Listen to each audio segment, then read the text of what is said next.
اور سنیں حضور نے کیا فرمایا۔ نبی پاک صلی اللہ تعالی علیہ وسلم نے دعا دی، کہا اے اللہ اس آدمی کے چہرے کو چمکتا دمکتا رکھنا۔ کیا دعا ہے، اور دی اس محبوب نے ہے کہ جو جب دعا کرتے تھے تو اعلیٰ حضرت بریلوی فرماتے ہیں قبولیت نیچے آ جایا کرتی۔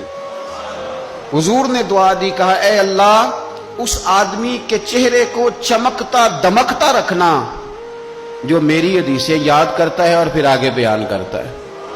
اس کے چہرے کو چمکتا دمکتا رکھنا، یہ رسول پاک صلی اللہ تعالی علیہ وسلم نے دعا دی۔ میرے عزیز، امام بخاری رحمۃ اللہ علیہ کے ایک شاگرد تھے محمد بن عباس، وہ کہتے ہیں مجھے امام بخاری نا حدیثیں لکھوایا کرتے تھے اور میں حدیثیں لکھا کرتا تھا۔ جب آپ حدیث پاک پڑھتے ہیں یا حدیث پاک سنتے ہیں تو کئی دفعہ ایسے ہوتا ہے کہ آپ کوئی واقعہ اچھے طریقے سے پڑھ رہے ہیں حضور کے دور کا صلی اللہ علیہ وسلم، یا سن رہے ہیں، ایسے لگتا ہے کہ وہ منظر آنکھوں کے سامنے گھوم گیا ہے۔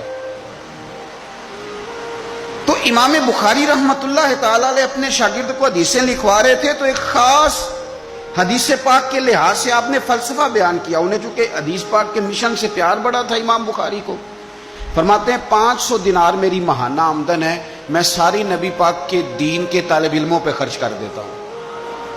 یہ مشن سے پیار ہے۔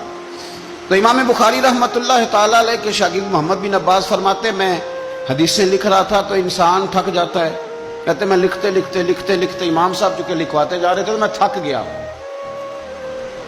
تو امام بخاری رحمۃ اللہ تعالی علیہ نے جب محسوس کیا نا کہ میں کوئی سست ہو گیا ہوں، تھک گیا ہوں، تو فرمانے لگے مجھ سے کہ جو کھیل کود والے لوگ ہیں نا، شاگرد سے کہتے ہیں جو کھیل کود والے لوگ ہیں وہ کھیل کود میں خوش رہتے ہیں، جو تاجر ہیں وہ تجارت میں خوش رہتے ہیں، جو سیاحت کے شوقین ہیں وہ گھومنے پھرنے میں خوش رہتے ہیں۔ فرمایا تو کتنا خوش نصیب ہے کہ جب سے تو بیٹھا ہے یا نبی پاک علیہ السلام کے ساتھ بیٹھا ہوا ہے یا حضور کے صحابہ کے ساتھ بیٹھا ہوا ہے۔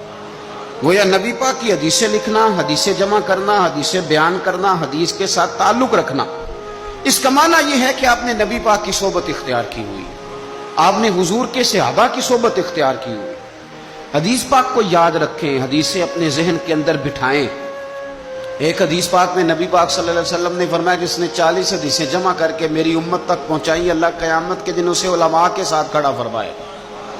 حدیثوں کو یاد رکھیں۔ میرا آپ کو مشورہ ہے کہ رات کو بیٹھ کے لکھیں آپ کو کتنی حدیثیں یاد ہیں، جو یاد ہیں وہ لکھیں، اور حضور صلی اللہ علیہ وسلم کی باتوں کا ذکر کریں۔ کسی شاعر نے ایک جملہ کہا تھا پر بڑے بہترین کہہ دیا، وہ کہنے لگا یا رسول اللہ صلی اللہ علیہ وسلم میری تو بات بن گئی ہے بس تیری بات کرتے کرتے۔